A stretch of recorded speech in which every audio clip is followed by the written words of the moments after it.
శ్రీవారిని పూజించాలి చిరునవ్వుల హారతితో, దాంపత్యం వికసించాలి తరగని మురిపాలతో.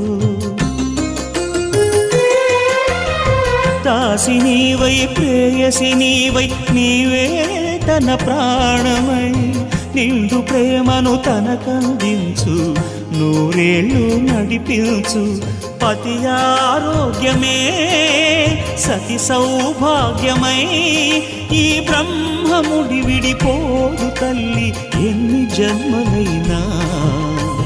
మగని హృదయం మమతల నిలయం, మగువకే దేవాలయం. మగని హృదయం మమతల నిలయం, మగువకే దేవాలయం. తెంచుకుంటే తెగిపోతుందా దేవుడు వేసిన బంధం, తెలుసుకోని జీవిత గంధం.